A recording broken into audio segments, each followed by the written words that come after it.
Hello and welcome back again to See You in Hell, a video series where I celebrate the deaths of right-wing figures in history. This week I'm talking about one of the biggest ones. His name was Reinhard Heydrich, and he's possibly the worst Nazi. Like, certainly up there among the worst Nazis. Heydrich was born on the 7th of May in 1904. His father was Bruno Heydrich, a composer and opera singer, actually relatively successful and coming from a line of people who were involved in classical music. His mother, Elizabeth Krantz, was the daughter of his father's mentor. This meant that his family was always, in all parts, deeply connected to classical music. This was reflected in Heydrich's life and also in his birth. Reinhard was the name of the protagonist of his father's first big successful opera, and his middle names also reflected other famous characters from the German and Italian operatic tradition.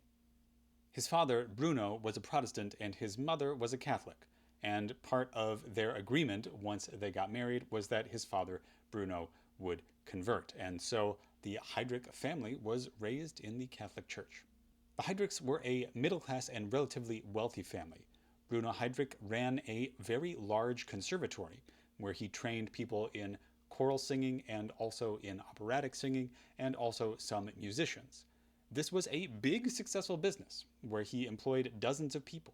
The Heydrichs also had lots of servants in their home and enjoyed a pretty good life.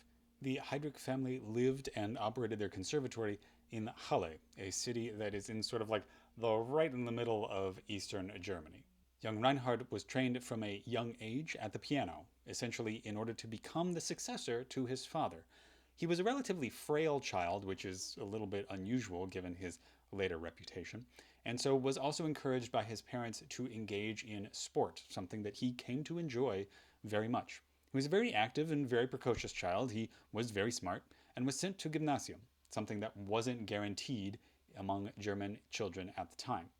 At gymnasium, Reinhard Heydrich did very well. He had a particular scientific bent and also developed a lifelong love of reading. The particular type of novels that he was interested in were mysteries and spy novels. That will come up again later. In 1914, when he was still a very young boy, World War I broke out. Heydrich was way too young to be involved in the war personally, but he was old enough to know about it and understand it. The older boys in his classes were all going off to war, and a lot of them were not coming back. This was a very formative experience for Heydrich, as he was kept out of the actual violence, but was close enough to it to know that it was happening. World War I also essentially destroyed his family's economic prospects. Not a lot of people had the disposable income or the disposable children to send to conservatory during the meat grinder of World War I. Another big blow to the Heydrich household came in the form of a biography of his father, Bruno Heydrich. This biography was contributed to by a personal rival of Bruno's, and therefore insinuated, which was at the time a major insult, that Bruno was in fact a crypto-Jew, somebody who was secretly Jewish and hiding it from everybody else. This was not true. Bruno Heydrich did not have Jewish heritage, and he later had this biography corrected. However, the damage was done. Rumors that he had Jewish heritage would follow Bruno Heydrich for the rest of his life and would also follow his son Reinhard. After the war ended, their town, Halle, like the rest of Germany, was engulfed in what could be described as the German Civil War, a conflict between the right wing and the left wing of German society. The left wing of German society at this time was mainly spearheaded by actual socialists and communists, whereas the right wing was represented by the Freikorps, a group of German veterans and sort of ideologues who wanted to transform Germany in the name of the dead veterans who had fought for their country. These people like them, would be the nucleus of what would eventually become the Italian Fascist Party, and were also, in many ways, the prototype for what would become the Fascist Party in Germany. There is no real evidence that Reinhard Heydrich himself participated in the Freikorps. However, there's a lot of suggestions and implications that he did, but that's probably in order to shore up his Nazi bona fides. After gymnasium, when the war was over, Heydrich decided that he was not going to pursue a career in music because he saw the writing on the wall, and instead became a naval officer, an employment that his parents could not be really upset about, because it's a relatively prosperous and prominent one, but not the thing that they really wanted for him. In 1922, he joined the German Navy and became a lieutenant in 1928. He met his wife, Lena von Osten, in 1930. She was an independent woman who was trying to become a schoolteacher, which was, at the time, an almost universally male occupation in Germany. By all accounts, Reinhard Heydrich was deeply enamored of his future wife. However, he also continued to engage in extramarital affairs. Prior to their marriage, he had a prolonged affair with a woman, which caused a scandal that would eventually oust him from the Navy. However, the most important part, for our purposes, of his love life was that his fiancée and her brother were already ardent Nazis. In fact, Lena von Osten's brother was one of the first 100,000 members of the Nazi Party, a very elite and small group. By contradistinction, Heydrich was a relative unknown and was essentially indifferent to politics.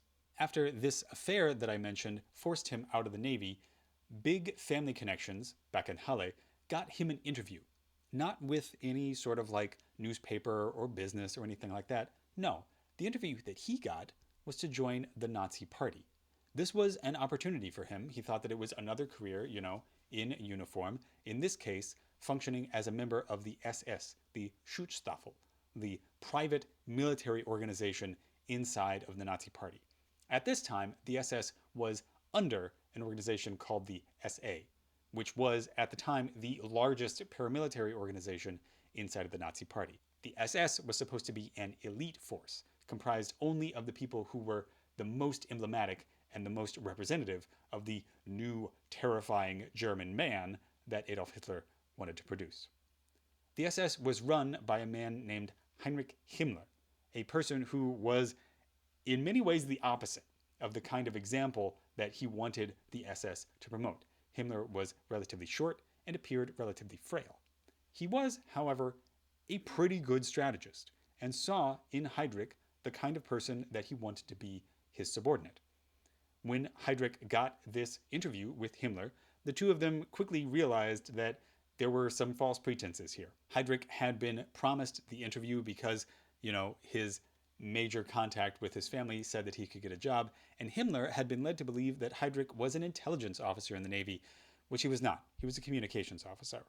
However, when Himmler asked Heydrich what he would do if he were to set up a secret intelligence or secret police organization inside the Nazi Party, Heydrich remembered back to his youth with his love of spy novels and managed to spin a yarn that was good enough that Himmler hired him.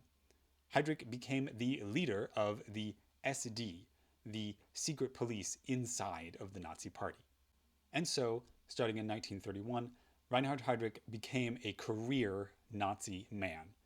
He had a lifelong personal connection with Himmler, one of Hitler's closest subordinates, and his connection with Himmler would propel him to great heights. However, this was insufficient to get him the real street cred that he needed inside of the Nazi Party, and so he had to participate in street brawls, where he developed a reputation for being not only extremely cunning, but extremely brutal. This was the reputation that Reinhard Heydrich would then develop and cultivate throughout the remainder of his career as a professional Nazi. He was considered by many of his colleagues, including by Adolf Hitler himself, to be one of the most terrifying examples of a Nazi paramilitary and a Nazi police officer. Heydrich was the real deal. Heydrich maintained his rapid rise throughout the Nazi Party, and this was transformed massively when Adolf Hitler became the Chancellor of Germany in 1933. Suddenly, rather than just being a functionary of one of the largest and most dangerous political parties in Germany, he was a functionary of one of the largest and most dangerous governments in Europe. Heydrich did not want to waste this opportunity, and so he and his mentor, Himmler, decided to insinuate themselves not just in the party organization, but in all of the police departments and entities in the entirety of Germany. This worked relatively well. The only major holdouts were, for a while, it took them a long time to get themselves into the government of Prussia, which was previously, during the German Empire, the heart of the imperial system. However, it soon cracked to the Nazi demands. Heydrich's gradual takeover of the entire intelligence apparatus of the Nazi Party and then the German state earned him a reputation for toughness. The man with the iron heart was the sobriquet that Hitler himself gave Heydrich. Heydrich learned to develop a kind of spy network that wasn't just based on children's novels, but which was instead actually based on the secret police of the Soviet Union, something that had a lot more experience and was a lot more effective. Heydrich led the Gestapo to conflict with all of the internal enemies of the Nazi Party, these being communists, socialists, Jewish people, Masons, and the Catholic Church as an entity, whereas not Catholicism as an ideology. By 1940, Heydrich was the head of the German police and intelligence services and was also the leader of the International Criminal Police Organization, something that would ultimately transform into today's Interpol. This was Heydrich's primary work as the leader of Nazi Germany internal spies and internal policing. This also meant that during what would become the Holocaust, Heydrich played a massive and incredibly influential role. Heydrich was not just a functionary, he was a true believer. He really believed in the new ideology of the Nazis, and he was a true, ardent anti-Semite, possibly in the fires forged by his own family's struggle with having been accused, again, falsely, of being Jewish. Heydrich was the head of the Gestapo during the Night of the Long Knives, one of the internal purges of the Nazi Party that took the SS out from under the umbrella of the SA and made it its own big paramilitary organization. He was also the head of the Gestapo during Kristallnacht, one of the first major, big, nationally organized violent pogroms during the Nazi era. Heydrich was a big ideas man when it comes to the Holocaust, and when it comes to the Holocaust, all the ideas are bad. Apparently, Reinhard Heydrich was the first person to suggest to Adolf Hitler that not just Jewish people in Germany, but all Jews in all conquered territories under German control, that is primarily in France and occupied places in Poland, that they should all be relocated to ghettos, as they called them, small settlements inside of major urban areas where all Jewish people were forced to congregate. Most importantly, and most damningly, and I mean that in the literal sense, Reinhard Heydrich was the person who called and chaired the Wannsee Conference. The Wannsee Conference was an internal meeting of the Nazi Party attended by people like Reinhard Heydrich, Adolf Eichmann, other folks like that who became big functionaries in the Holocaust. This was a meeting at which the Nazis talked fairly openly about what they were going to do about the fact that they had conquered an extremely large Jewish population in Eastern Europe. It is not known for sure, but it is relatively likely and generally believed by many historians and scholars that Heydrich was probably the first person to suggest the final solution. That is, that the Nazis, rather than allow Jewish people to slowly starve or to slowly fail to reproduce socially, that instead they should be all killed. And not just all killed in the ways that they had been before, by having people gun them down or by having people let them die, but that instead an industrialized murder machine should be constructed. That is the legacy of the Nazi Party, and it is the legacy of Reinhard Heydrich. Heydrich, ever the consummate Nazi man, believed in an orderly way of conducting his mass murders. This is in contradistinction to the Einsatzgruppen methods, which involved large numbers of dead bodies out in conquered territories. Instead, the Wannsee Conference proposed the system of the Holocaust that you know about today, a system of camps organized around the extermination of human beings via mass death, via overwork, via gassing. But participating in the Holocaust was not Heydrich's only job, nor was it his only job in addition to his running the spy network. The Nazi political system gave people all sorts of different jobs, and one of Heydrich's additional jobs from 1941 onward was as the Reichsprotektor of the government of Bohemia-Moravia, the part of Czechoslovakia, specifically the part of the Czech Republic, that Germany had just straight up annexed during World War II. This was a part of Europe where there were a lot of ethnic Germans, but also a lot of ethnic Czechs, and not an extremely large number of people who were Jewish or people who were of other ethnicities. This territory was extremely important to Germany because it was one of the main justifications of the war. It was extremely industrially dense and it was pretty well populated for its size. It was also a part of the world that was very important culturally. Czech composers would have been extremely familiar to a person like Heydrich, and so getting this position was a pretty plum one. However, he wasn't assigned it just as a reward, it was also because of his reputation. This territory had developed a reputation for having a pretty large and powerful resistance to the Nazi occupation. Heydrich was chosen to take over this territory's governance in order to eliminate and remove its previous governor, who had been considered by Hitler to be a little bit too lax.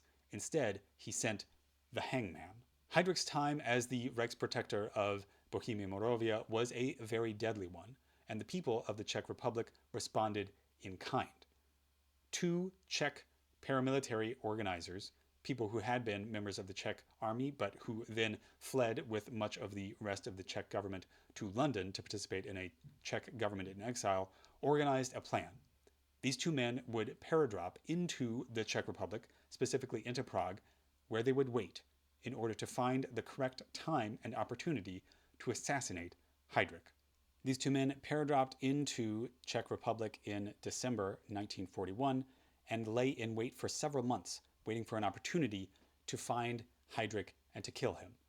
They waited for quite a long while, until the next year, when Heydrich was going to meet Hitler in order to be talked into moving from being the Reichsprotectorate of Bohemia-Moravia to instead occupy France. This was another territory that was becoming a hotbed of resistance, and Hitler liked how Heydrich had handled the Czech Republic.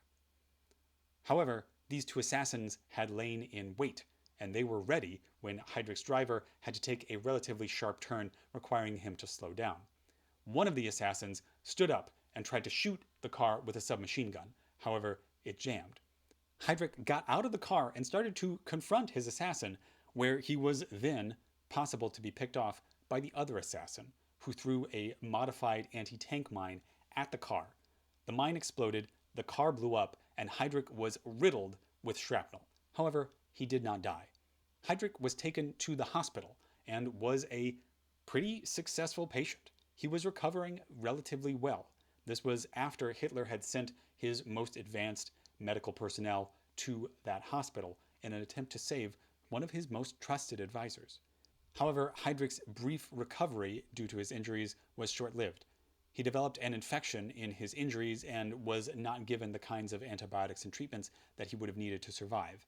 Instead, he died of sepsis on June the 4th, 1942. His two assassins escaped and joined up with several other Czech operatives. However, they and these other operatives were unfortunately killed by German soldiers. However, only after having killed a number of these other Nazis. Now, Heydrich is a relatively unique case, a terrifying Nazi who was actually brought to justice by the actual people whom he had wronged. Many other Nazis got off much, much lighter, but not Heydrich. So, Reinhard Heydrich, we will see you in hell.